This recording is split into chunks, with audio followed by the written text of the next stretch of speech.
Bab ke-84. Cheng Wuyong menyeringai ketika dia menyaksikan pertunjukan ini, tetapi ketika dia merasakan bahwa Sui sepertinya tidak tertarik, dia buru-buru mengganti topik pembicaraan. Menurut Zhang Yiren, ada tamu VIP misterius di atas kapal menara. Dia saat ini tinggal di pavilion pertama. Siapa ini? Tanya Yuan Luosi dengan rasa ingin tahu. Zhang Yiren juga tidak yakin. Dia hanya tahu bahwa Chan Zhang, spirit martial Maki, berusaha keras untuk mengajaknya bergabung. Dia curiga dia adalah putra dari keluarga bangsawan. Meskipun dia hanya memiliki 4 penjaga bersamanya, masing-masing dari mereka memiliki kultivasi di alam akumulasi Qi. Mata indah Yuan Luosi tiba-tiba menjadi serius. Dia yakin bepergian dengan penuh gaya. Saya khawatir bahkan di ibu kota Giok, hanya keturunan klan dan faksi tingkat puncak yang dapat menikmati perlakuan seperti itu. Tidak, bukan itu saja yang dimiliki bangsawan muda ini. Dia juga memiliki seorang wanita bersamanya, dan meskipun dia baru berusia 17 atau 18 tahun, Zhang Yiren, seorang ahli akumulasi Qi tahap akhir, merasakan hatinya bergetar menghadapinya. Menurutnya, kemungkinan besar dia adalah Grand Master Martial Dao. Apa? Seru Yuan Luosi dan Huang Qianjun. Seorang Grand Master Martial Dao berusia 17 tahun? Apakah monster seperti itu benar-benar ada di dunia ini? Itu hanya spekulasi Zhang Yiren. Saya juga tidak tahu apakah itu benar atau tidak, tapi yang bisa saya yakini adalah asal-muasal tuan muda ini tidaklah sederhana. Saat dia mengatakan ini, Cheng Wuyong menyadari bahwa Sui baru saja menyesap tehnya. Tenang dan tenang. Seolah topik ini juga tidak membangkitkan minatnya sama sekali. Cheng Wuyong hanya bisa menghela nafas. Aku bertanya-tanya, apa sebenarnya yang bisa menarik minat orang seperti Tuan Su? Kekayaan? Otoritas?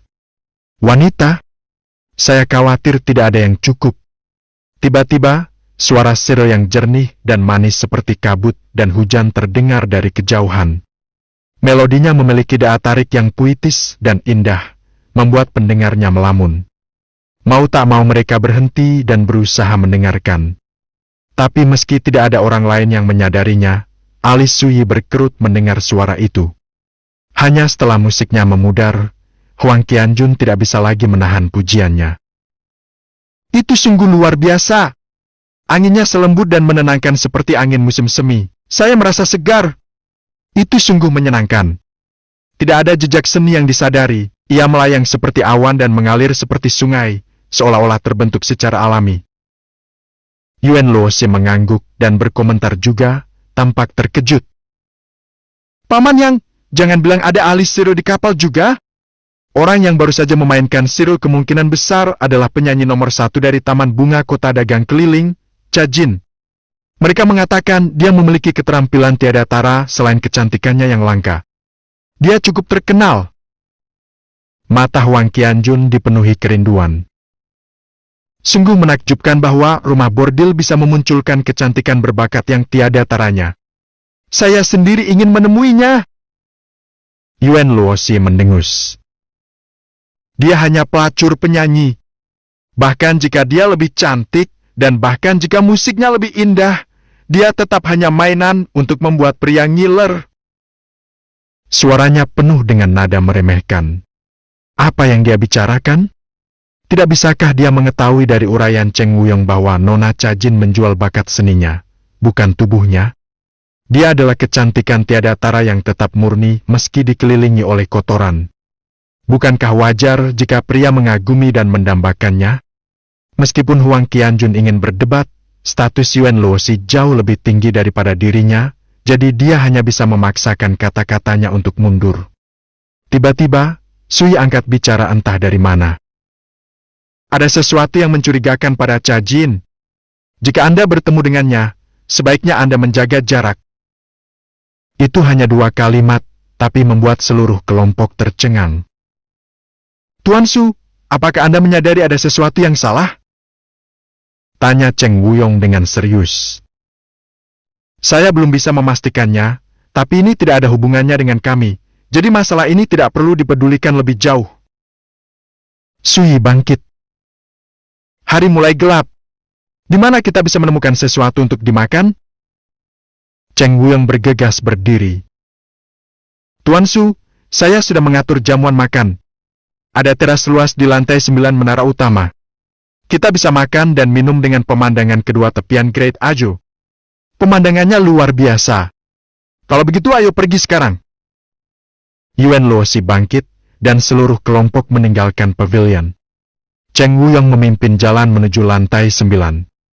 Sementara itu, dua orang pelayan cantik sedang mengawal pemuda berjubah ungu dan hiasan kepala berbulu keluar dari pavilion ketiga. Katakan pada Nona Cajin bahwa aku akan kembali besok. Perintahnya, lalu berbalik untuk pergi. Kedengarannya dia belum merasa kenyang. Yang mulia. Dalam perjalanan pulang, Zhang Duo Parubaya bergegas mendekat dan berbisik. Saya sudah bertanya tentang kelompok yang Anda kirim untuk saya selidiki. Salah satunya adalah Yuan Luosi dari ibu kota prefektur Cloud River. Zhang Duo buru-buru menjelaskan asal-usul Yuan Luosi dan Cheng Wuyong, menyentuh semua poin penting. Adapun Suyi dan Huang Qianjun, dia hanya menyebut mereka sepintas saja. Pemuda berjubah ungu itu mengangguk. Jadi begitu. Jika mereka berasal dari keluarga Yuan di ibu kota prefektur Cloud River, tidak perlu khawatir tentang mereka. Ayo kita makan. Dengan itu, dia berjalan ke kejauhan. Sesampainya di teras terbuka, banyak orang sudah berkumpul di sana. Semuanya berkerumun, mengobrol sambil makan.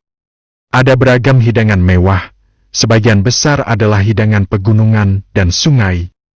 Anggurnya sudah tua, dan gadis-gadis yang melayaninya cantik seperti kupu-kupu yang berterbangan di ladang bunga. Ketika malam tiba, para staf menyalakan obor di sekitar teras, cahaya api bergoyang ketika bintang-bintang bersinar di atas. Suara samar arus terdengar dari perairan Great Ajo. Tempatnya elegan dan menenangkan. Tentu saja, mereka yang bisa makan di teras lantai 9 semuanya adalah orang kaya atau bangsawan. Oh, mereka juga ada di sini. Begitu pemuda berjubah ungu itu tiba, dia melihat Yuan Luosi dan kelompoknya duduk di dekat pagar. Cahaya obor hanya mengimbangi kecantikannya yang gagah berani, membuat wanita muda yang sudah berpenampilan heroik itu tampak semakin cantik. Yang mulia, kursi kami ada di sana. Zhang Duo hendak memimpin ketika pemuda itu menggelengkan kepalanya. Saya akan mengunjungi Nona Yuan sebentar. Dengan itu, dia mempercepat langkahnya dan pergi. Zhang Duo membeku, tertegun, tetapi ketika dia melihat wajah Yuan Luosi yang cerah dan cantik, dia langsung mengerti. Dia tertawa getir, tapi dia sudah lama terbiasa dengan hal ini, jadi dia bergegas mengejar tuannya. Suyi dan teman-temannya sedang menikmati makanan dan minuman mereka ketika pemuda berjubah ungu dengan hiasan kepala berbulu pertama kali muncul di teras. Cheng Wuyong segera memperhatikannya, lalu memandangnya, sedikit kejutan di wajahnya. Dia buru-buru berkata, "Kecuali tebakan saya salah, pemuda di sana itu adalah tamu Ultra VIP yang dibicarakan Zhang Yiren."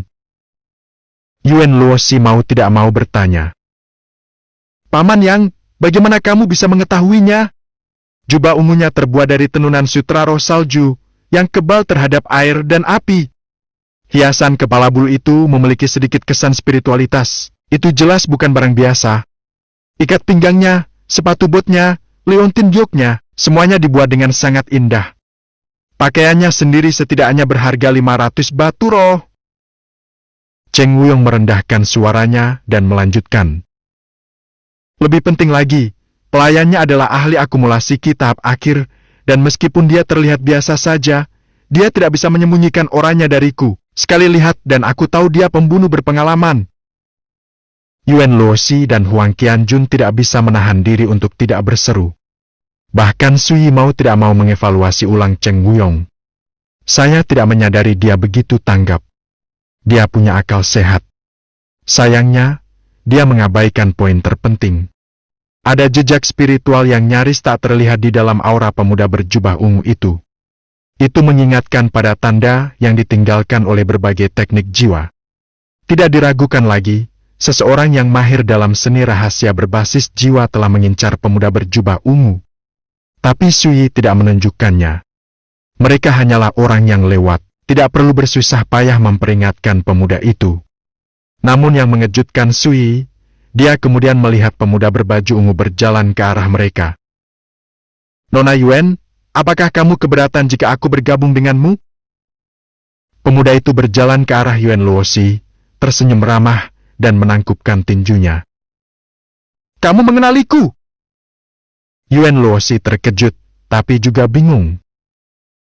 Kamu adalah mutiara dari keluarga Yuan di ibu kota prefektur Cloud River. Bagaimana mungkin aku tidak mengenalmu? Bahkan ketika dia mengatakan ini, pemuda itu sudah duduk, senyum lebar di wajahnya. Semuanya, maafkan aku karena muncul tanpa diundang. Jalannya sepi, saya hanya berharap bisa bertemu beberapa teman baru.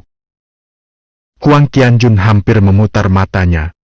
Tidak mungkin dia melewatkan orang asing ini ada di sini untuk Yuan Luosi. Tapi ketika dia melihat Zhang Duo berdiri diam di dekatnya, hatinya dipenuhi rasa kagum. Berkat peringatan awal Cheng Wuyong, Yuan Luosi menyadari dugaan latar belakang luar biasa pemuda itu, jadi dia memaksakan ketidaksenangannya alih-alih mengirimnya berkemas. Sedangkan Sui, dia hanya melirik ke arah pemuda itu, lalu memalingkan wajahnya, mengembalikan perhatiannya pada makanannya. Dari cara dia melihatnya, pemuda berjubah ungu itu sedang dalam masalah. Lebih baik menjaga jarak dan menghindari masalah pada dirinya sendiri. Nona Yuan, apakah Anda berencana untuk kembali ke ibu kota prefektur? Pemuda berjubah ungu itu menuang segelas anggur untuk dirinya sendiri dan melontarkan senyuman menawan sehangat angin musim semi. Dia mudah disukai. Itu benar. Yuan Luosi lalu balik bertanya kepadanya. Kamu tahu siapa saya? Jadi mengapa kamu belum memperkenalkan diri? Itu agak tidak sopan, tahu? Pemuda berjubah ungu itu membeku, lalu mengepalkan tinjunya dan tersenyum. Saya lalai. Nama saya Jili, dan saya dari ibu kota Giok. Saya juga menuju ke ibu kota prefektur Cloud River. Huang Qianjun menyela. Tuan muda Jili, bolehkah saya berani bertanya untuk apa Anda mengunjungi ibu kota prefektur? Pemuda berjubah ungu itu tersenyum tipis. Saya mengunjungi beberapa teman. Dengan itu, dia mengganti topik pembicaraan dan mulai mengobrol dengan Yuan Luosi. Tidak dapat disangkal, pemuda berjubah ungu adalah orang yang pandai bicara, tapi dia juga rendah hati dan sederhana. Dikombinasikan dengan ketampanannya, sebagian besar gadis lain mungkin sudah terpesona padanya. Tapi Yuan Luosi hanya merasa kesal. Dia tidak suka basa-basi dengan orang asing. Apalagi saat dia merasakan pihak lain tertarik padanya. Hal ini hanya menambah kebenciannya. Jika bukan karena fakta bahwa dia tidak tahu asal-usulnya, dia mungkin sudah kehilangan kesabarannya sekarang. Ketika dia melihat bahwa jawaban Yuan Luosi hanya asal-asalan, pemuda berjubah ungu itu menerima petunjuk itu dan mundur sebelum memaksakan peruntungannya.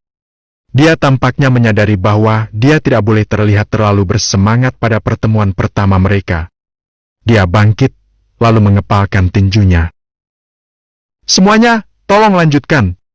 Aku harus segera berangkat. Benar, Nona Yuan, selama perjalananku ke ibu kota prefektur Cloud River, mungkin saja aku akan mengunjungi keluargamu. Jangan terlalu terkejut melihatku. Dengan senyuman terakhirnya, dia berbalik dan hendak pergi. Tapi saat itulah, menara kapal besar di bawah mereka bergetar, seolah-olah menabrak terumbu karang. Semua beberapa ratus kaki itu berguncang maju mundur. Bab ke-85. Saat kapal menara berguncang maju mundur, meja dan kursi di teras lantai 9 roboh, makanan dan anggur berserakan. Gelas dan piring yang tak terhitung jumlahnya pecah karena benturan, satu demi satu. Tangisan kaget segera menyusul. Cepat dan sembunyi! Sial, apa yang terjadi? Semua orang berdiri dan berpencar, membuat seluruh tempat menjadi kacau balau. Praktis saat kapal besar itu pertama kali berguncang, Jang Duo melompat ke sisi pemuda berjubah ungu, gesit seperti musang, dan berdiri dengan protektif di depannya. Tatapannya menyapu area sekitarnya, matanya dipenuhi cahaya tajam. Suyi dan teman-temannya juga bangkit, lalu menenangkan diri. Ketika mereka melihat apa yang terjadi, mereka tidak bisa menahan diri untuk tidak mengerutkan kening. Apa yang sedang terjadi? Hari sudah gelap, dan dari posisi mereka di teras lantai 9, mereka tidak tahu apa yang bertabrakan dengan kapal menara. Mengaum! Tiba-tiba, auman makhluk roh memenuhi udara, satu demi satu, suaranya dipenuhi dengan keganasan. Segera setelah itu, serangkaian teriakan kaget terdengar dari 5 lantai pertama. Ini buruk! Semua makhluk roh yang tertawan telah melarikan diri. Cepat lari! Binatang roh yang kita miliki di penangkaran semuanya telah melarikan diri. Siapa yang membuka semua sangkar itu? Teriakan mereka bercampur dengan raungan, bergema sepanjang langit malam. Dari waktu ke waktu, seseorang menjerit memilukan, sepertinya beberapa tamu sedang diserang. Saat mereka melihat ini, semua orang di teras panik. Semuanya bingung. Mereka sangat menyadari bahwa kapal tersebut saat ini menampung 800 makhluk roh tawanan. Memikirkan begitu banyak binatang yang melarikan diri saja sudah cukup untuk menyebabkan gangguan mental. Kenapa hal seperti ini bisa terjadi tiba-tiba? Wajah cantik Yuan Luosi benar-benar muram. Cheng Wung berkata dengan suara rendah. Nona, harap santai. Mengingat kekuatan Zhang Yiren dan bawahannya, menghadapi segelintir binatang tidak akan sulit. Saya khawatir kejadian ini tidak sesederhana beberapa makhluk roh yang merajalela. Huang Qianjun menghela nafas. Seseorang yang mempunyai niat buruk jelas-jelas membuka kandang binatang itu dengan sengaja. Suye mengusap tongkat bambunya dengan jarinya, lalu melirik ke arah para tamu yang panik, ekspresinya tetap tenang seperti sebelumnya. Dia tidak mengatakan apa-apa. Saat itulah pemuda berjubah ungu berjalan ke arah Yuan Luosi dan menghiburnya dengan senyuman. Dia tampak sangat tenang. Nona Yuan, mohon istirahatlah dengan tenang. Aku di sini, dan aku tidak akan membiarkan bahaya apapun menimpamu. Orang itu pasti bisa bicara. Huang Qianjun mencibir dalam hati. Yuan Luosi mengerutkan alisnya yang ramping. Terima kasih, tapi menurutku, kamu harus khawatir tentang melindungi dirimu sendiri terlebih dahulu. Pemuda itu kembali menyeringai gagah padanya. Selama setahun terakhir, saya telah mengatasi bahaya yang tak terhitung jumlahnya. Apa maksudnya insiden kecil seperti ini? Jika Anda mau memaafkan ketidaksopanan saya, bahkan jika saya tidak dapat menyelesaikan krisis ini, saya khawatir tidak ada seorang pun di kapal yang akan lolos dari bencana. Dia mengatakan ini, lalu tersenyum. Tentu saja, hal seperti itu tidak akan terjadi.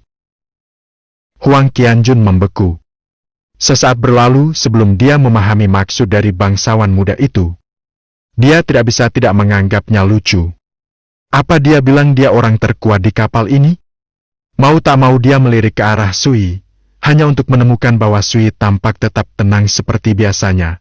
Seolah-olah dia bahkan belum mendengar apa yang dikatakan pemuda berjubah ungu itu.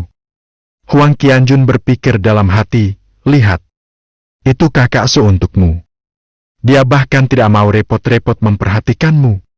Saat itulah indera tajam kelompok itu mengingatkan mereka akan fakta bahwa, meskipun kapal tidak lagi berguncang, kapal itu telah berhenti di tempatnya. Namun auman para makhluk roh tanpa henti masih bergemuruh seperti guntur, memenuhi langit malam dan bercampur dengan jeritan penumpang yang tersebar di seluruh kapal. Ekspresi semua orang serius. Untungnya, ini adalah teras di lantai 9.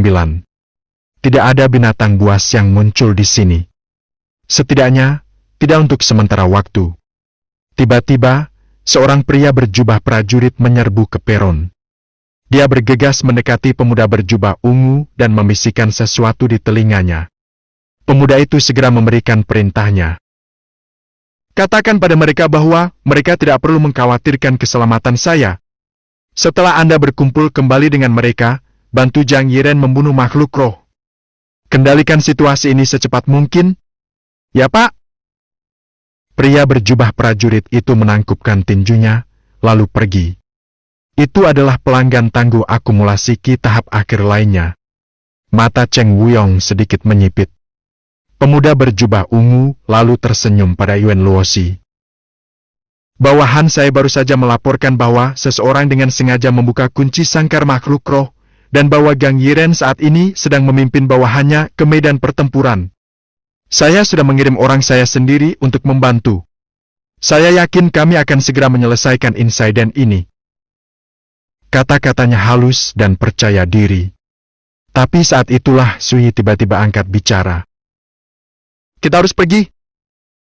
Bahkan sebelum kata-kata itu keluar dari bibirnya, dia berbalik dan berjalan pergi. Dia pergi. Di saat seperti ini, Yuan Luosi, Huang Qianjun, dan Cheng Wuyong tercengang, namun meski kebingungan, mereka buru-buru mengikutinya. Mata pemuda berjubah ungu itu menjadi kosong, dan dia merasakan sedikit ketidaksenangan. Dia berencana memanfaatkan kesempatan ini untuk mengobrol dengan Yuan Luosi. Siapa sangka Sui akan pergi begitu saja? Jika dia ingin pergi, biarkan saja. Tapi kenapa dia harus membawa Yuan Luosi dan yang lainnya bersamanya? Hal ini merupakan penghinaan terhadap martabat generasi muda. Dia tidak bisa menahan diri untuk tidak berteriak. Yao sedang menyerang kapal, namun kamu ingin pergi. Betapa bodohnya kamu. Jika Anda ingin menyia-nyiakan hidup Anda, baiklah, tetapi jangan menyeret orang lain bersama Anda. Seberapa egoisnya kamu? Ketika dia kehilangan kesabaran, dia memancarkan aura seseorang yang sudah lama terbiasa dengan kekuasaan. Dia sudah mengetahui latar belakang Sui dari para pengawalnya. Dia tahu bahwa Sui hanyalah menantu laki-laki yang tinggal di daerah terpencil seperti kota Guangling, dan lebih jauh lagi, dia hanya berada di alam peredaran darah. Satu-satunya hal yang patut dipuji tentang dirinya adalah beberapa hari yang lalu, Sui menduduki posisi teratas dalam perjamuan gerbang naga.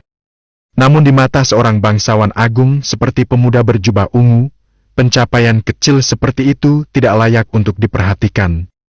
Itu sebabnya dia berani menegur Sui secara terbuka. Ekspresi teman-teman Sui berubah, tapi Sui sendiri hanya menjawab dengan tenang. Jika kamu memaafkan keterus-teranganku, kami akan berada dalam bahaya yang lebih besar jika kami tetap di sini bersamamu. Anda mungkin sudah menebak mengapa kejadian ini terjadi malam ini. Maksudnya apa? Ekspresi pemuda berjubah ungu itu menjadi gelap, dan matanya bersinar dengan cahaya dingin, tapi kata-kata Sui tepat sasaran. Teman-teman Sui mau tidak mau memulai. Apakah Tuan Su merasakan sesuatu? Keberuntungan dan bencana tidak bergantung pada takdir, orang-orang membawa nasibnya sendiri. Anda sebaiknya berhati-hati. Semoga beruntung. Sui menggelengkan kepalanya, mengangkat kakinya, dan baru saja hendak pergi ketika Zhang Duo menghalangi jalannya. Dia melotot dingin dan berkata, "Anak muda, belum terlambat untuk pergi setelah kamu menjelaskan dirimu sendiri." Kata-katanya membawa ancaman yang tidak bisa disembunyikan. Cheng Wuyong langsung berdiri dan menggeram. "Sobat, itu hanyalah perselisihan verbal kecil. Apa perlunya mengancam orang lain? Mari kita semua mundur, ya? Tidak perlu mengambil ini terlalu jauh." Zhang Duo mengabaikannya, malah menatap pemuda berbaju ungu. Pemuda itu sudah marah. Dia memelototi Sui dan berkata, "Untuk menghormati Nona Yuan, aku bahkan bersusah payah menghentikanmu. Karena Anda bersikeras membuang hidup Anda, baiklah. Lurus ke depan. Tapi jangan seret yang lain bersamamu. Jika kami ingin membuang nyawa kami, apa hubungannya denganmu?" Huang Qianjun tertawa dingin. "Kurang ajar!" Ekspresi Zhang Duo menjadi gelap, dan dia baru saja hendak mengatakan sesuatu ketika pemuda berbaju ungu itu melambai dengan tidak sabar. "Cukup," katanya. "Biarkan mereka pergi. Saya belum pernah melihat kelompok yang begitu bodoh sebelumnya. Dia kemudian menoleh ke Yuan Luosi dan berkata dengan penuh keyakinan. Nona Yuan, harap santai. Aku jamin kamu paling aman di sini bersamaku. Tapi Yuan Luosi hanya menggelengkan kepalanya. Tidak, aku ingin tinggal bersama Tuan Su. Dia berhenti sejenak, lalu menambahkan. Tuan Muda Jili, saya juga pernah mengalami hal seperti ini sebelumnya, jadi saya mendorong Anda untuk tenang dan mempertimbangkan mengapa guru mengatakan apa yang dia lakukan. Jangan marah begitu saja tanpa alasan. Kemarahan hanya akan menyebabkan kesalahan dalam penilaianmu. Dia terdengar tulus, dan memang benar.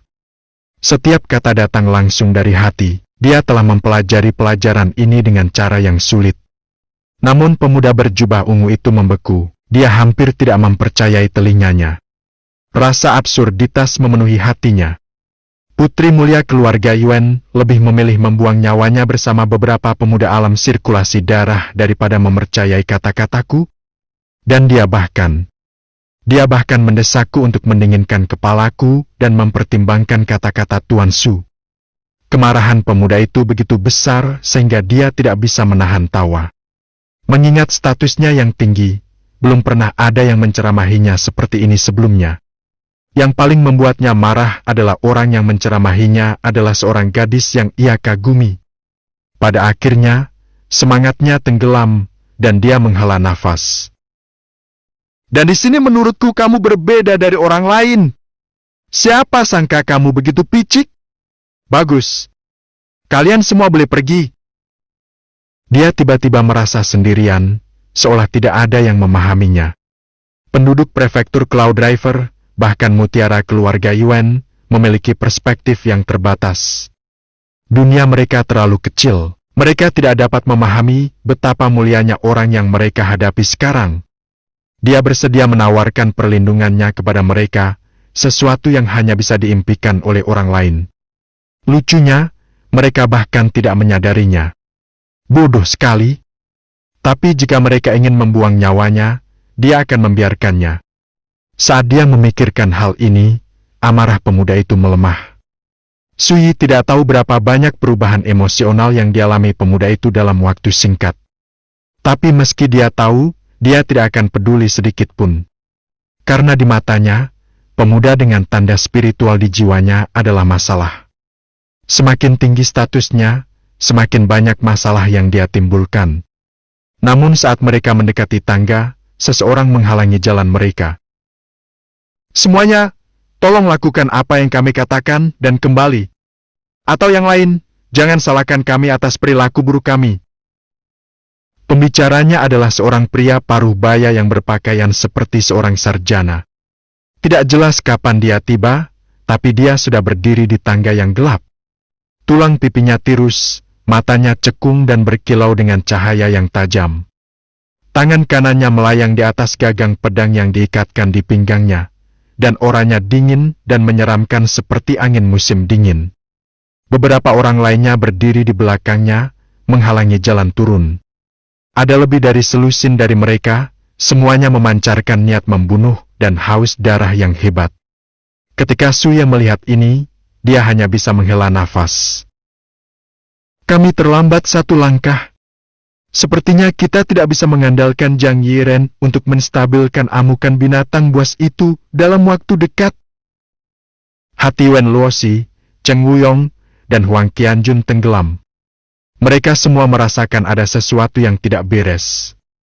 Tampaknya kejadian malam ini tidak sesederhana amukan binatang buas belaka. Mereka juga harus menghadapi para bajingan yang berniat jahat dan berencana mengambil keuntungan dari kekacauan ini. Tuan Su, apa yang kamu? Yuan Luosi baru saja hendak bertanya apakah mereka harus memaksakan diri atau tidak ketika Sui menggelengkan kepalanya. Ayo kembali. Mengingat situasi saat ini, tidak masalah kemana kita pergi. Masalah pasti akan datang mengetuk pintu kita, jadi sebaiknya kita menunggu saja dan melihat apa yang terjadi. Saat dia berbicara, dia berbalik dan kembali, dan teman-temannya mengikuti. Sarjana paruh baya itu tercengang. Dia tampak terkejut dengan ketaatan Sui. Dia mendengus dan menggelengkan kepalanya. Dan di sini saya pikir mereka tangguh. Ternyata mereka hanyalah pengecut.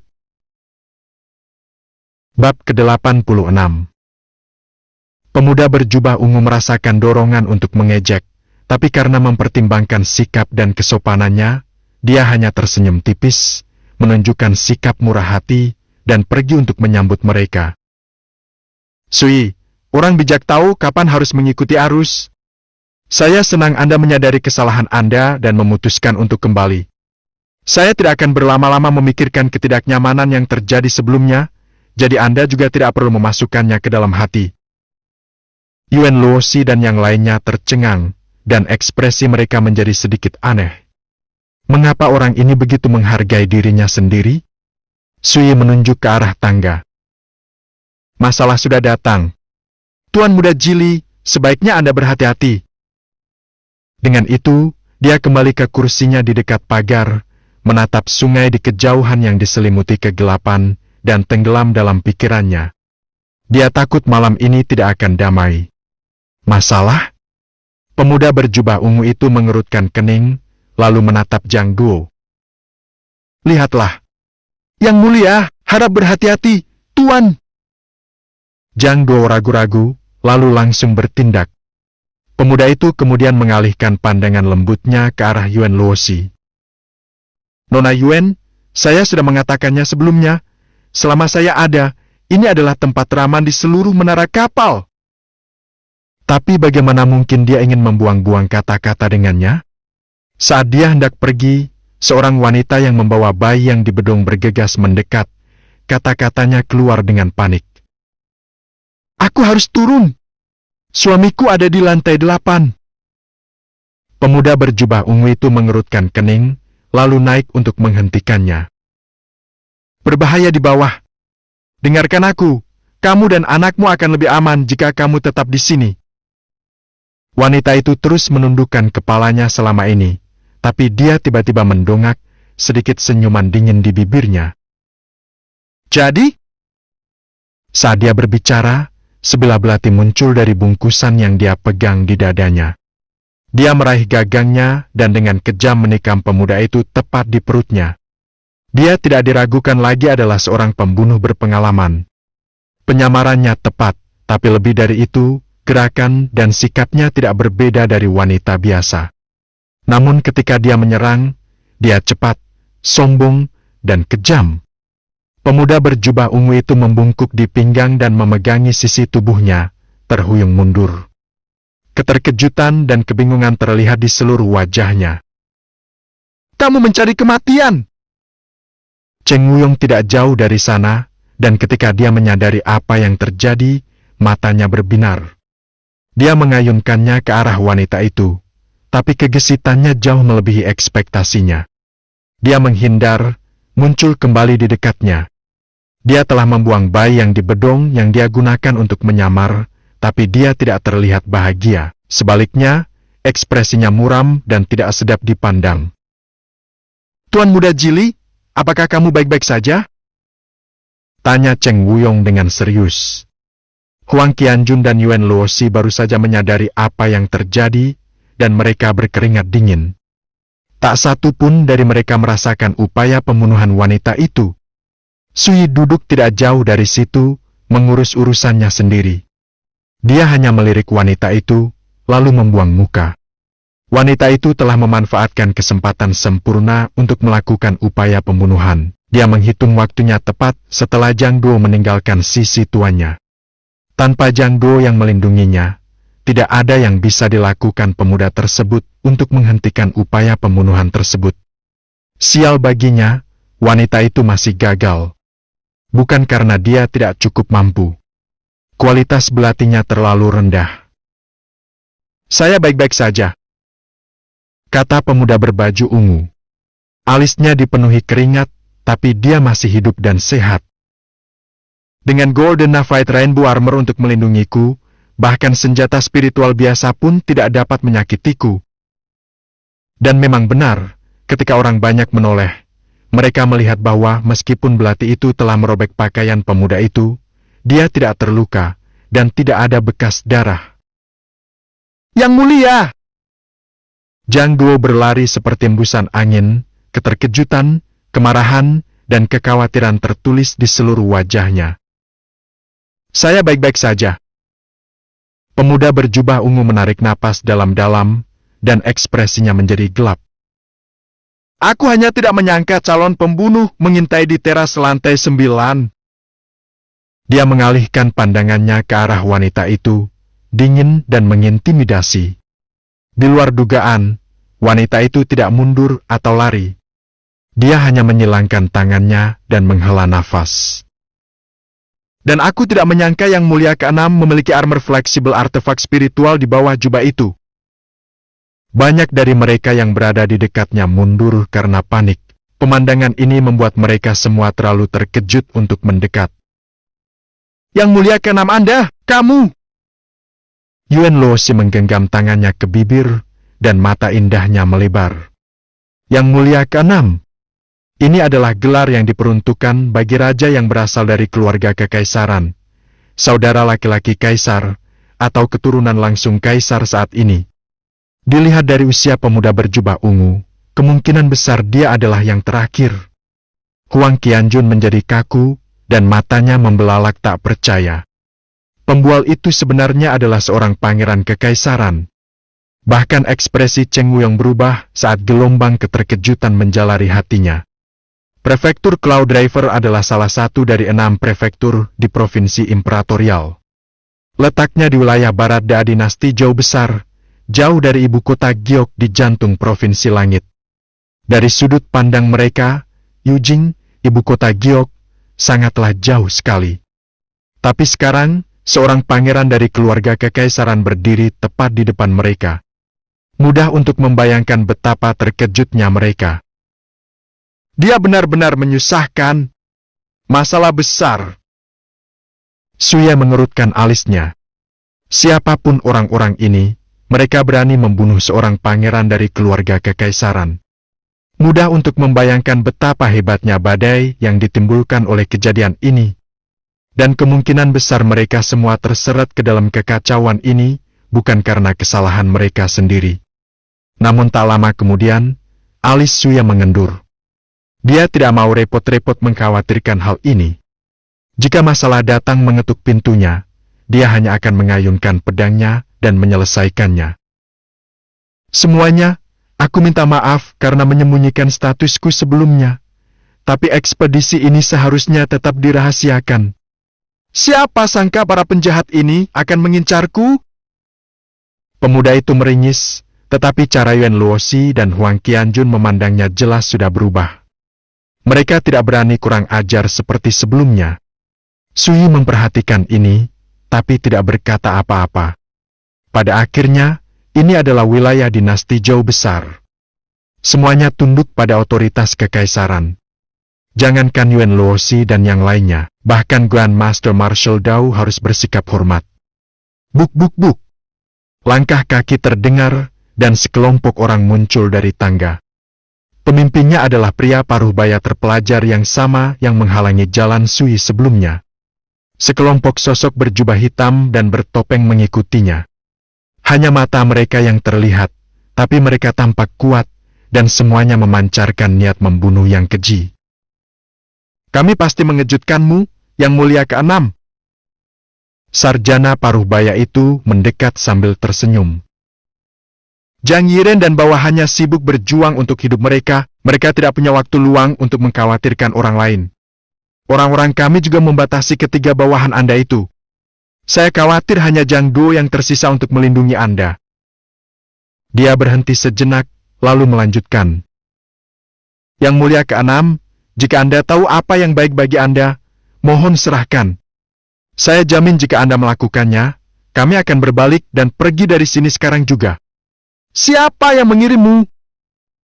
Pemuda berjubah ungu itu bertanya, ekspresinya sedingin es. Pria paruh baya yang terpelajar itu menghela nafas. Sejujurnya, aku juga memikirkan hal yang sama. Siapa yang menghabiskan begitu banyak uang untuk mempekerjakan kita? Tawaran itu terlalu menggiurkan untuk ditolak meskipun kami tahu bahwa penangkapan bisa berarti kematian bagi seluruh keluarga kami. Jika tidak, Kami tidak akan pernah menyetujui upaya berbahaya seperti ini. Seseorang mempekerjakanmu? Alis pemuda berjubah ungu itu bersatu. Berapa banyak yang mereka belanjakan? Aku bisa memberimu 2 kali lipat. Yang harus Anda lakukan adalah pergi sekarang. Jika ya, saya bersumpah atas nama saya bahwa saya tidak akan melanjutkan masalah ini. Sarjana Paruhbaya itu tertawa dan menggelengkan kepalanya. Yang Mulia ke-6, tidak perlu mengulur waktu. Saya akan menghitung sampai 3. Jika kamu tidak menyerahkannya, jangan salahkan aku atas kelakuan burukku. 1. Dia mengulurkan jarinya, ekspresinya tenang. Orang-orang berbaju hitam di belakangnya mengepalkan senjatanya, siap menyerang. Ketegangan memenuhi udara, begitu kental sehingga Anda bisa memotongnya dengan pisau. Apakah benar-benar tidak ada ruang untuk bernegosiasi? Pemuda berjubah ungu itu mengerutkan kening, tapi meski ekspresinya tidak sedap dipandang, dia tidak panik. Pria Paruhbaya itu bahkan tidak menanggapinya dengan bermartabat. Bibirnya terbuka, dan dia berkata, 2. Saat ini, Yuan Luoxi, Huang Qianjun, dan Cheng Wuyong juga merasakan ketegangan. Mereka berteriak dalam hati, jika memungkinkan, saya lebih suka untuk tidak mengetahui identitas asli pemuda berjubah ungu itu. Ini luar biasa. Jika sesuatu terjadi pada Yang Mulia ke-6, bagaimana kita bisa diam saja dan menonton? Jika keluarga kekaisaran dinasti Zhou besar menyalahkan mereka atas kelambanan mereka, hal ini pasti akan berdampak pada keluarga dan faksi mereka juga. Tuan Su benar, Yuan Luoxi menghela nafas pada dirinya sendiri. Orang ini adalah bencana berjalan. Bagian paling berbahaya dari kapal adalah di bagian manapun dia berada. Tapi entah kenapa, saat dia melihat Sui duduk dengan nyaman dan tentram tidak jauh dari situ, dia merasa tenang. Dengan adanya Tuan Su di sini, apa yang perlu ditakutkan? Saat dia memikirkan hal ini, Yuan Luoxi menyesuaikan postur tubuhnya, berdiri lebih tegak dari sebelumnya. Sementara itu, sebelum pria Paruhbaya itu bisa mengatakan 3, pemuda berjubah ungu itu berteriak. Bibi bela diri Qing Jin, jika kamu menunggu lebih lama lagi, aku khawatir aku benar-benar sudah selesai. Suaranya menggelegar sepanjang kegelapan. Semua orang tercengang. Segera setelah itu, suara feminin yang malas namun magnetis terdengar. Hai NPH, apa yang sedang kamu lakukan? Pertarungannya belum dimulai, kan? Kilatan gerakan mengiringi suaranya, dan sebelum orang banyak mengetahui apa yang terjadi, sesosok tubuh kurus berdiri di depan mereka. Matanya cerah dan tajam seperti pisau, dan rambut hitamnya diikat ke belakang menjadi ekor kuda, memperlihatkan wajahnya yang sangat cantik. Kulitnya yang putih sehalus dan tak bercacat seperti porselen, dan pakaian putihnya yang sederhana tidak menutupi sosok menawannya. Namun kain itu menguraikan lekuk tubuhnya yang mengejutkan. Dia membawa lingkaran batu giok di satu tangan, sebotol anggur di tangan lainnya saat dia merosot dengan malas. Sikapnya agak unik, tapi kehadirannya cukup menonjol. Tatapan orang banyak tertuju padanya. Sebagian besar belum pernah melihat seseorang yang begitu menakjubkan. Yuan Luoxi tidak bisa menahan diri untuk tidak bergumam. Kakak yang cantik sekali. Seleramu bagus. Qing Jin mengacungkannya, bibir merah penuhnya melengkung menjadi senyuman memabukkan. Dalam ekspresi malu yang jarang terjadi, Yuan Luoxi tersipu, lalu mengalihkan pandangannya, tidak berani menatap mata Qing Jin. Jantung Huang Qianjun berdebar kencang di dadanya. Wanita ini mengerikan. Bagaimana mungkin pria biasa bisa menahan pesonanya? Bahkan Sui mau tidak mau melirik Qing Jin untuk kedua kalinya. Dia sedikit terkejut. Perairan dan awan dengan pesona kabut yang misterius. Saya tidak menyangka bahwa Zhou Agung adalah rumah bagi spirit Miss Jade Physique yang lahir secara alami. Itu termasuk dalam panduan surga untuk fisik spiritual meskipun harus diakui hanya di tingkat ke-8 yang rendah. Namun, bagi negara biasa seperti ini, hal itu sudah cukup langka. Banyak sekali tubuh spiritual luar biasa yang ada di dunia ini, dan pemiliknya biasanya berkembang menjadi talenta yang pancarannya jauh melebihi rekan-rekan mereka. Fisik terkuat tersebut antara lain adalah 9 yang solar physique, 5 elements physique, swordbone spirit embryos, lightning war physics, dan masih banyak lagi. Semuanya adalah keberadaan yang menantang surga. Bahkan di 9 provinsi alam liar, mereka sama langkahnya dengan tanduk kilin dan bulu burung phoenix.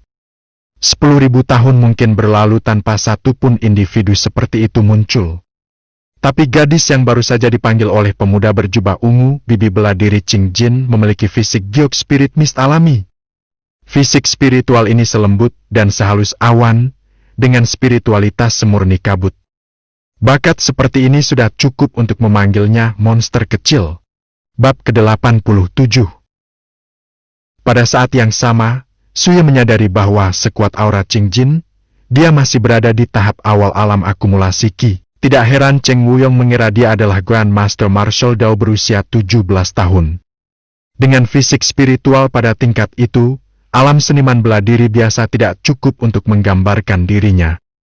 Tentu saja, dengan kekuatan fisik spiritualnya, dia tidak diragukan lagi jauh melampaui seniman bela diri biasa dengan kultivasi yang sama. Ketika Qing Jin melangkah ke medan perang, ekspresi cendekiawan dan pengikutnya berubah suram. Namun kemudian, wanita yang baru saja mencoba dan gagal membunuh pemuda berjubah ungu itu tertawa dingin. Yang Mulia ke-6, apakah Anda benar-benar berpikir kami akan melakukan operasi ini tanpa memperhitungkan anggota partai Anda yang paling mengancam?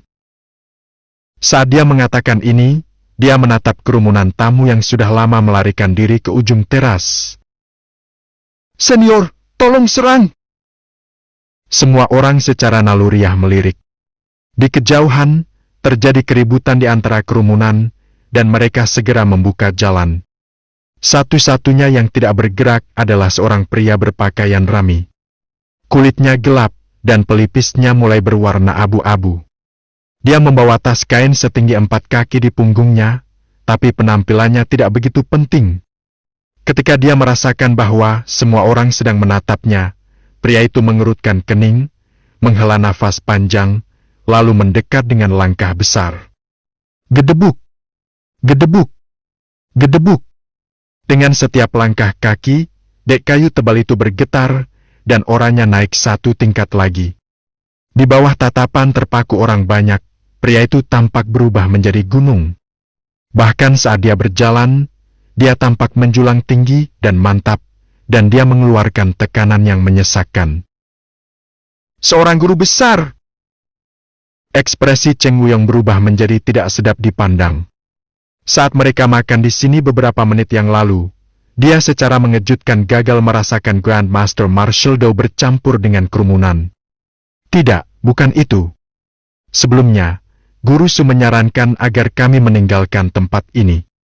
Saya khawatir dia sudah lama menyadari bahwa masalah juga mengintai di teras lantai 9. Mau tak mau dia melirik ke arah Sui lagi, tapi Sui tampak tetap tenang seperti biasanya. Di saat yang sama, suara Sui bergema di telinga Cheng Wuyong. Jika kami benar-benar tidak dapat menghindari masalah, yang harus Anda lakukan hanyalah melindungi nona muda keluarga Anda dan Huang Qianjun. Hati Cheng Wuyong bergetar, tapi dia langsung rileks. Seorang guru besar! Yuan Luoxi, Huang Qianjun, dan tamu lainnya baru saja bereaksi. Tanpa kecuali, ekspresi mereka berubah, dan mereka merasakan hawa dingin sampai ke ekstremitas mereka. Setelah menjadi seorang Grand Master, seorang seniman bela diri seperti naga yang terbang tinggi. Di dalam perbatasan dinasti Zhou besar, hanya faksi dengan Grand Master yang mempertahankan benteng yang dianggap utama. Bahkan jika Anda mencari di 19 kota di prefektur Cloud River, Anda hanya akan menemukan segelintir Grand Master Martial Dao. Namun sekarang, seorang Grand Master muncul di teras lantai 9, tepat di depan mereka. Mereka benar-benar berusaha sekuat tenaga. Ekspresi pemuda berjubah ungu berubah, dan matanya berkobar karena amarah. Mereka sebenarnya mengirim seorang Grand Master untuk membunuhnya. Jelas sekali betapa beracunnya hati pihak lain, dan betapa bertekadnya mereka untuk menghabisinya. Aku tahu ini akan menjadi seperti ini. Qing Jin berbalik, matanya yang seperti pisau menatap pria berpakaian rami. Dia mencibir, rasa jijiknya terlihat jelas di wajah cantiknya. Seorang Grandmaster sama tingginya dengan matahari. Mereka harus terbuka dan jujur saat memandang rendah massa. Tapi lihat dirimu, bersembunyi di tengah kerumunan dengan ekor di antara kedua kakimu. Kamu baru saja menunjukkan wajahmu sekarang. Anda mungkin memiliki budidaya Grandmaster, tetapi Anda jelas tidak layak atas reputasi Grandmaster. Kata-katanya sangat mendominasi. Ekspresi orang banyak berubah, tapi pria berpakaian rami itu tampak teguh dan tidak bergerak seperti batu besar. Dia berkata dengan datar. Naga selalu berubah dan mudah beradaptasi. Mereka bisa cukup besar untuk menimbulkan angin dan awan atau cukup kecil untuk bersembunyi di celah-celah yang sangat kecil. Hal yang sama berlaku untuk para Grandmaster dunia. Kita datang dari berbagai kalangan. Nona, generalisasi Anda yang berlebihan telah membutakan Anda terhadap gambaran yang lebih besar. Malam itu gelap dan suram. Udara dipenuhi ketegangan dan badai akan segera terjadi. Seekor naga? Hah? Itu adalah kata yang digunakan oleh seniman bela diri biasa untuk memuji orang lain. Mendeskripsikan diri Anda sebagai seekor naga agak berlebihan. Konyol! Qing Jin tidak berusaha menyembunyikan rasa jijiknya. Dia menakjubkan, cantik, dan kuat. Dia melemparkan teko anggurnya yang mendarat dengan mantap di atas meja. Kemudian, dia mengangkat jarinya yang kurus seperti batu giok dan mengusap lingkaran batu giok di pergelangan tangan kirinya. Percikan terbang. Dentang. Dentang. Ketika kebisingan dan percikan api memudar, dia memegang sepasang pedang, satu di masing-masing tangannya. Pedangnya melengkung seperti bulan sabit, dan cahaya api spiritual yang pekat namun redup bersinar di sepanjang bilahnya. Saat dia memegang keduanya, sepertinya dia sedang memegang sepasang bulan sabit merah. Pedang bulan merah kembar. Di malam seperti ini, memenggal kepala seorang Grandmaster sebelum meminum minumanku sebenarnya terdengar menyenangkan. Suaranya malas dan magnetis, dan pakaiannya bergoyang saat dia bergerak. Kurva ramping itu kini sangat mengesankan. Pedang kembarnya berdengung, jernih dan merdu. Semua orang menahan napas. Mereka merasakan sesuatu menusuk kulit mereka, seolah pisau tajam ditancapkan ke tenggorokan mereka, tiba-tiba sulit bernapas. Bahkan Cheng Wuyong dan Jiang Duo, ahli akumulasi Qi, menjadi tegang ketika gelombang tekanan menghantam wajah mereka. Tiba-tiba, Qing Jin menyerbu, rambutnya beterbangan ke udara.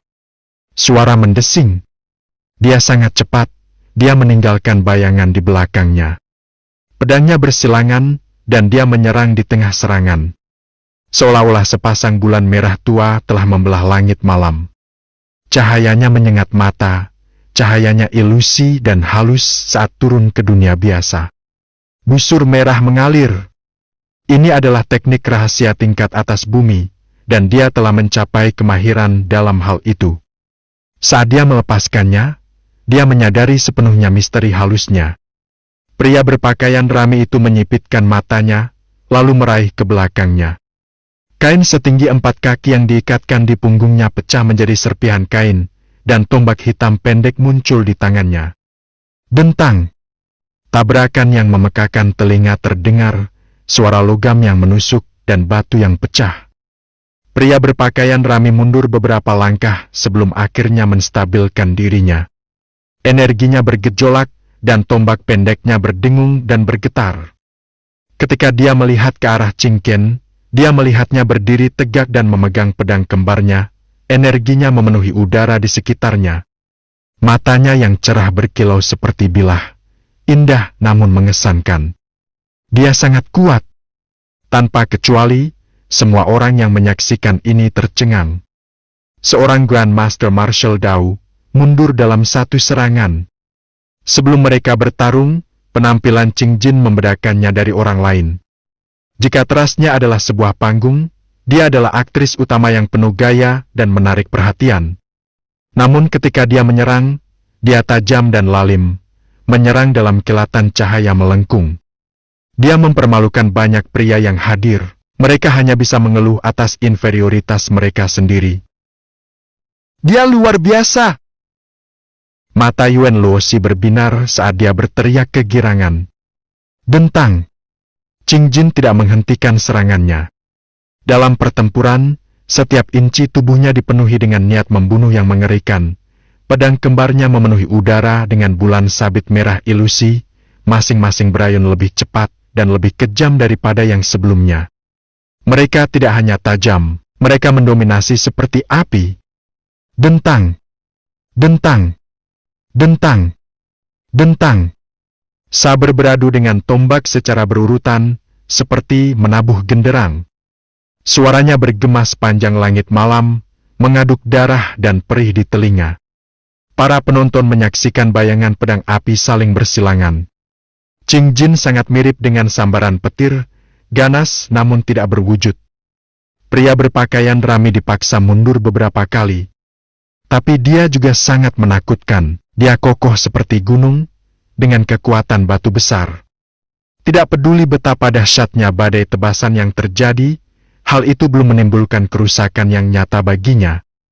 Tiba-tiba, matanya mengeluarkan kilatan listrik, dan suaranya menggelegar seperti guntur. Bagi seseorang dari alam akumulasi Qi untuk memiliki kekuatan seperti itu memang menakutkan, tapi sayangnya, kamu tidak cocok untuk memprovokasi seorang Grandmaster. Ledakan. Dia menginjak geladak, dan orangnya melonjak ke tingkat yang lebih tinggi. Dia tiba-tiba mengayunkan tombaknya. Pada saat itu, sepertinya dia sedang memegang sambaran petir hitam. Bang! Mereka bentrok, dan Qing Jin membeku di udara sebelum meluncur mundur. Serangan ini membuatnya terbang. Seluruh teras menjadi sunyi. Bahkan burung pun terdiam. Ekspresi Cheng Wuyong dan Zhang Do berubah. Ini adalah kekuatan seorang Grandmaster. Sementara itu, mereka yang berada di pihak cendekiawan itu menghela nafas lega. Baru saja, serangan Qing Jin terlalu kuat. Hanya dengan menonton saja sudah membuat hati mereka gemetar ketakutan dan membuat mereka hampir tidak bisa bernapas. Untungnya bagi mereka, keadaan mulai berbalik menguntungkan mereka. Hai MPH, tampaknya hanya itu yang Anda punya. Waktu sangat berharga, jadi aku akan membunuhmu sekarang. Mata cerah Qing Jin berkobar karena niat membunuh. Dia menembak dengan cepat, pedang berayun. Tapi kali ini, cahaya kemerahan yang meluap-luap melonjak di sekelilingnya, seolah-olah dia adalah matahari terbit. Cahayanya sangat menyilaukan di langit malam. Namun dia secara bersamaan tampak lebih halus dan tidak jelas, seolah-olah dia terbuat dari awan berkabut. Arti sebenarnya dari kabut, kekuatan yang berasal dari garis keturunannya. Kartu teruf inilah yang memberinya kepercayaan diri untuk melawan lawan di alam tungku dalam. Sui mengangguk dalam hati. Dia sudah mengantisipasi perkembangan ini. Tapi bukankah musuh-musuhnya punya kartu asnya sendiri? Bagaimanapun juga, mereka ada di sini untuk membunuh seorang pangeran kekaisaran, dan jelas sekali bahwa mereka telah mempersiapkan hal ini cukup lama. Mereka harus memiliki lebih banyak hal daripada seorang Grandmaster Martial Dao. Dentang. Saat Sui merenung, pertempuran kembali terjadi. Setelah melepaskan kekuatan bakat bawaannya, arti sebenarnya dari kabut, kekuatan Qing Jin meningkat secara nyata. Saat dia melawan Grandmaster musuh, dia tidak hanya bertahan, dia bahkan mendapat sedikit keuntungan. Pertarungan mereka menarik perhatian semua orang di teras. Semua orang memperhatikan dengan gugup. Sesaat kemudian, bekas darah menetes dari sudut bibir sang Grandmaster. Adegan ini mengejutkan semua orang yang hadir. Dia adalah seorang Grandmaster Martial Dao, namun dia menderita luka dalam pertempuran. Namun di luar dugaan, pria berpakaian rami tidak menunjukkan tanda-tanda marah atau terkejut. Sebaliknya, dia menghela nafas panjang. Bagus.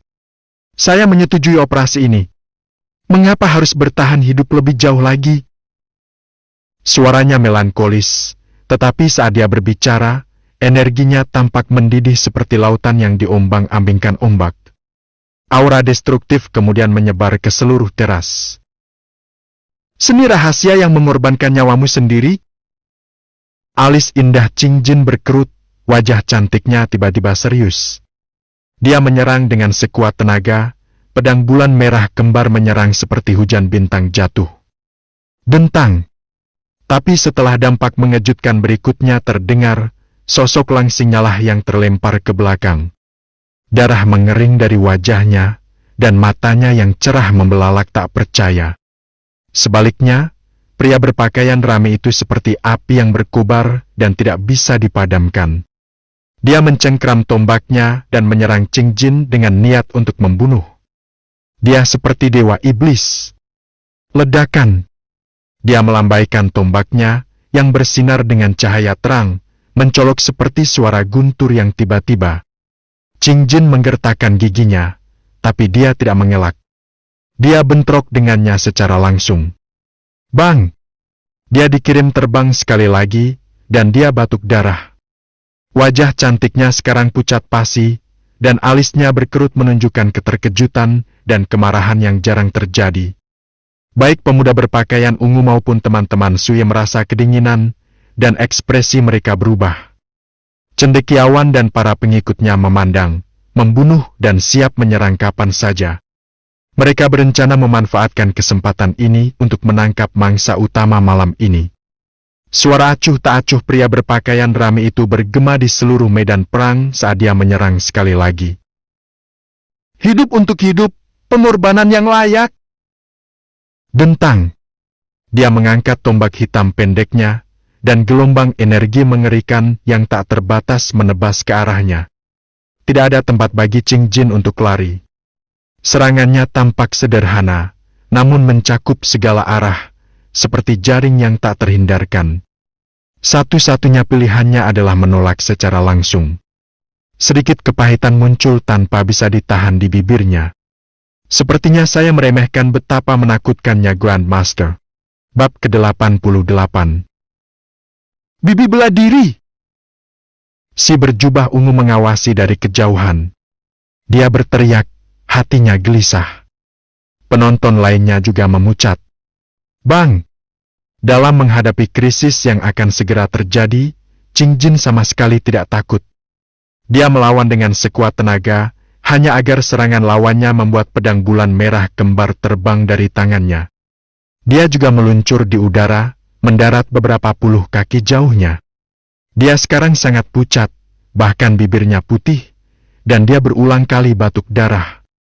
Matanya yang cerah meredup, dan napasnya pendek. Kamu benar-benar selamat? Pria berpakaian rami mengerutkan alisnya karena terkejut. Yang mulia ke-6, cepat pergi selagi masih ada nafas di tubuhku. Saya tahu Anda memiliki kartu truf lain yang menyelamatkan jiwa. Jika tiba waktunya untuk menggunakannya, jangan pelit.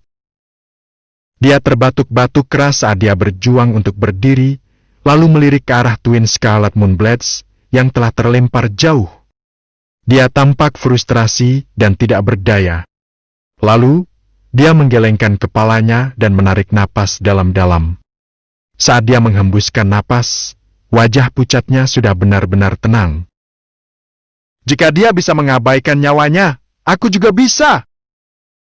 Pupil mata pria berpakaian rami itu mengerut karena keraguan-raguan yang jarang terjadi.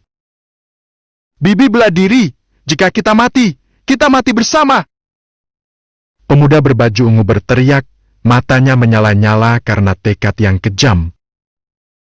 Saat ayah kekaisaran mengetahui hal ini, mereka semua akan membayar dengan nyawa mereka. Tak jauh dari situ, ekspresi cendekiawan dan teman-temannya berubah. Aku mengantarmu sampai ke sini. Bagaimana aku bisa membiarkanmu membuang nyawamu? Cepat nyala! Kau tegur Qing Jin. Ingin pergi? Lupakan. Tidak ada yang meninggalkan tempat ini hidup-hidup. Kata pria parubaya yang terpelajar itu dengan muram. Selama kalian semua mati, tidak akan ada yang mengetahui keterlibatan kita. Hati Wen Luosi, Cheng Wuyong, dan tamu lainnya menjadi dingin. Tapi saat itulah desahan jengkel terdengar. Melihat, sudah kubilang ini akan menjadi masalah. Saat dia berbicara, Sui berjalan dari tempatnya di dekat pagar dengan tongkat bambu di tangan, tampak acuh tak acuh dan tidak peduli. Semua orang secara naluriah melirik ke arahnya. Mata teman-temannya bersinar karena kegembiraan. Apakah Tuan Su akhirnya akan turun tangan? Ketika dia melihat bahwa pembicaranya adalah pemuda yang dia intimidasi di tangga, cendekiawan parubaya itu langsung tertawa terbahak-bahak. Jangan takut, anak kecil. Aku jamin aku akan memenggal kepalamu dalam satu ayunan dan memberimu kematian tanpa rasa sakit. Para pria berbaju hitam di dekatnya tertawa terbahak-bahak. Bagaimana apanya? Saat dia mendengar kata-kata Sui, wajah pemuda berjubah ungu itu menjadi pucat. Kamu masih berpikir aku membiarkanmu di sini menyakitimu? Ekspresinya berkerut dan tidak sedap dipandang, kemarahannya seakan tak terbatas. Apakah kamu mengatakan tidak? Sui langsung membalas. Meskipun mengetahui rahasiamu dengan baik, kamu tetap memilih datang ke sini untuk menikmati pesta pora. Seberapa bodohnya kamu? Dengan melakukan hal itu, Anda telah melibatkan semua orang di sini. Seberapa egoisnya kamu? Pemuda berbaju ungu sangat marah hingga dia hampir batuk darah. Sebelumnya, dia menegur Sui atas kebodohan dan kebodohannya. Siapa sangka sekarang, Sui akan langsung menegurnya. Lihat, mereka mulai berkelahi satu sama lain. Ini benar-benar dunia anjing makan anjing di luar sana. Hahaha!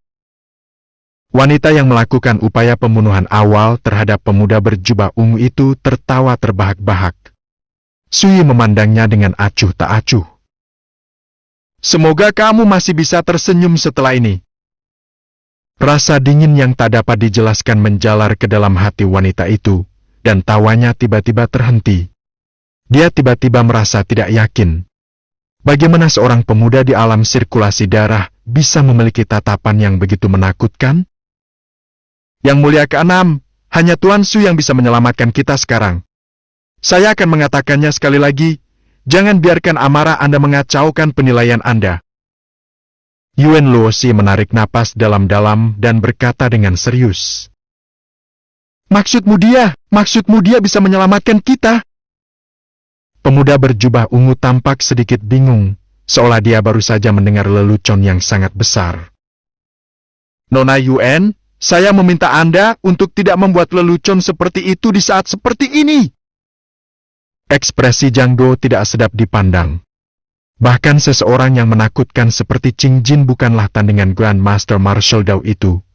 Apalagi pemuda dalam sirkulasi darah seperti Sui. Sarjana parubaya dan para pengikutnya sempat tertegun. Lalu semuanya tertawa terbahak-bahak. Grand Master dengan pakaian rami menggelengkan kepalanya. Di matanya, Sui hanyalah badut penari yang membuang nyawanya. Jika dia tidak waspada terhadap serangan hidup dan mati terakhir Qing Jin, dia pasti sudah membunuh Sui. Bahkan Qing Jin tidak bisa menahan amarahnya. Dia memelototi Sui, lalu berkata dengan nada mengejek. Jika kamu benar-benar bisa menyelamatkan semua orang di sini, aku akan melakukan apapun yang kamu mau. Jika tidak, turunlah dan enyahlah. Kau akan melakukan apapun yang kuinginkan. Sui merenungkannya, lalu berkata, saya hampir tidak bisa menerima persyaratan itu. Kalau tidak, membantu sekelompok orang asing menyelesaikan masalah mereka secara cuma-cuma akan meninggalkan rasa tidak enak di mulutku. Qing Jin tercengang. Apakah anak ini gila? Mata pria berpakaian rame itu berbinar. Dia memanfaatkan gangguan sementara Qing Jin untuk mengayunkan tombaknya dengan sekuat tenaga. Serangan mendadak seorang Grand Master.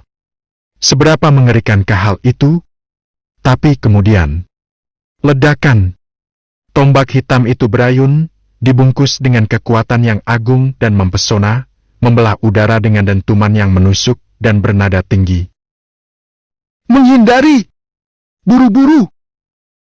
Wajah cantik Jing Jin dipenuhi kekhawatiran, dan dia mencoba mendorong Sui keluar dari jalur tombak.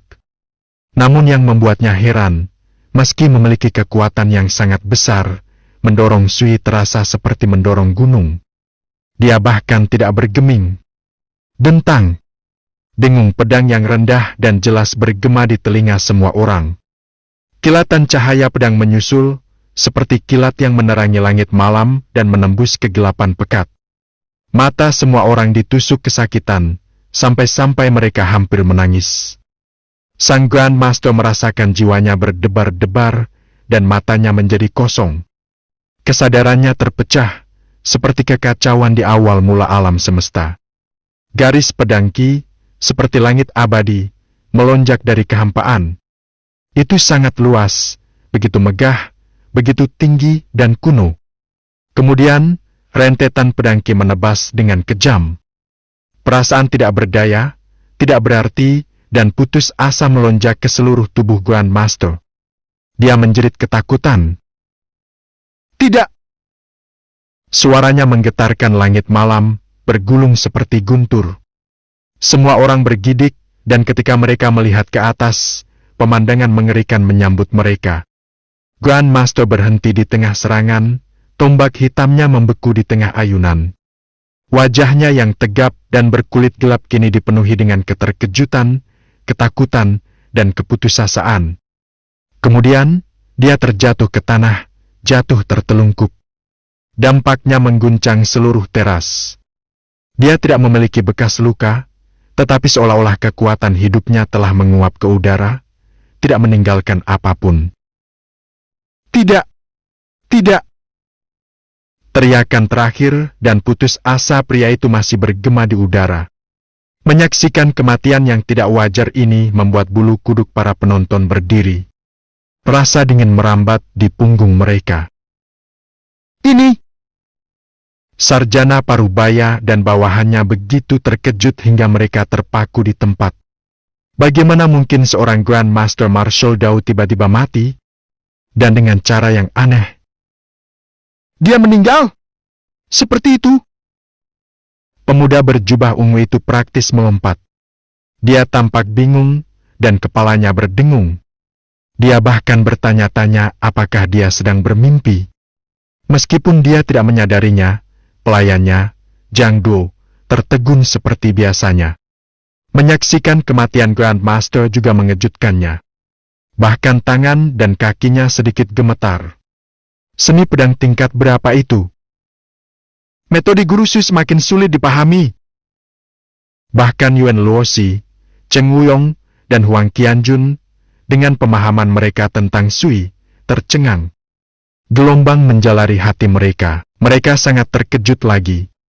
Satu ayunan pedang, seperti sambaran petir yang tiba-tiba, membelah langit malam. Dan seorang Grand Master Martial Dao meninggal di tempat tanpa ada luka yang terlihat. Cara kematiannya terlalu aneh dan menakutkan. Anda! Jing Jin adalah yang paling dekat, jadi keterkejutannya paling besar. Dia bahkan hampir tidak bisa berbicara. Ketika pria berpakaian rami menyerang, dia berencana untuk mendorong Sui keluar dari jalannya dan menyelamatkannya dari kebodohannya sendiri. Siapa yang mengira dia akan gagal? Tapi saat mencoba menyelamatkannya, dia menyaksikan bagaimana Sui menyerang. Dia mengguncang pergelangan tangannya, dan sebilah pisau tajam muncul dari tongkat bambu, seperti sambaran petir yang tiba-tiba menembus kegelapan dengan kecepatan yang luar biasa. Tapi yang membuatnya benar-benar bingung adalah meskipun pedang itu menyerang, pedang itu masih berjarak 10 meter dari Grand Master.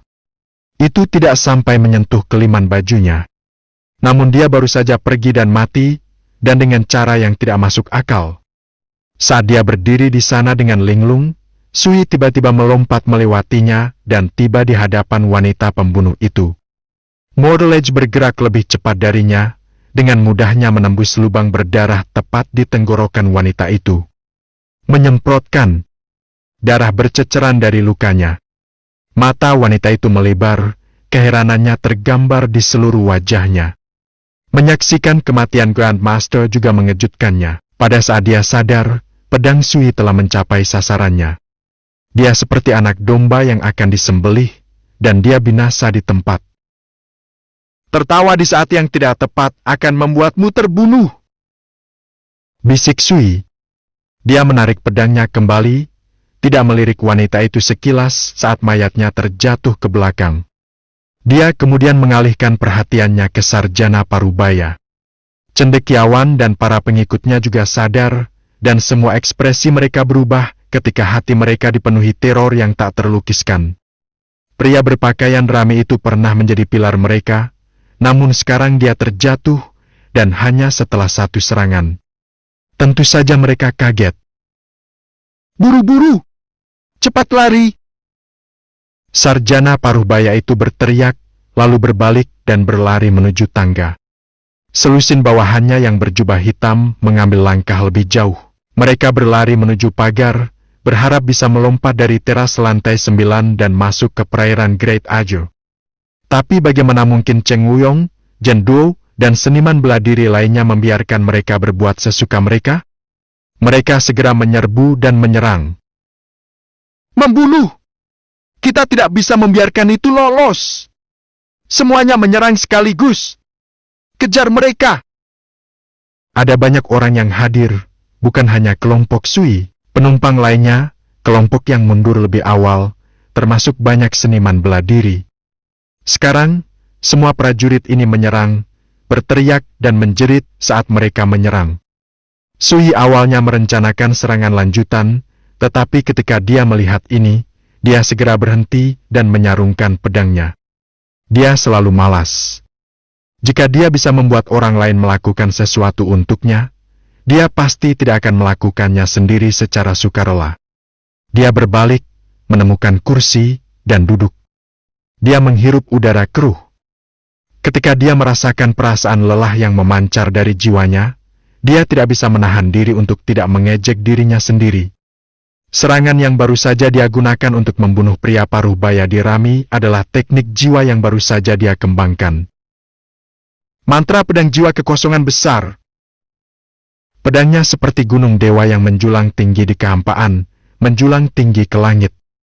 Itu bisa menyerang jiwa secara langsung, membunuh seseorang tanpa bekas luka luar. Ini adalah seni rahasia penanam jiwa. Itu tidak terlalu megah atau tinggi, tapi itulah sebabnya Sui hampir tidak bisa menggunakannya dengan cadangan kekuatan jiwanya saat ini. Meski begitu, satu serangan itu praktis telah menguras jiwanya sepenuhnya. Saya harus mempercepat sutra perwujudan diri semesta. Hanya dengan begitu, aku bisa menggunakan mantra pedang jiwa kekosongan besar dengan bebas dan mudah, pikir Sui. Saat dia merenung, Sui tiba-tiba merasakan tatapan pemuda berjubah ungu di dekatnya. Bab ke-89.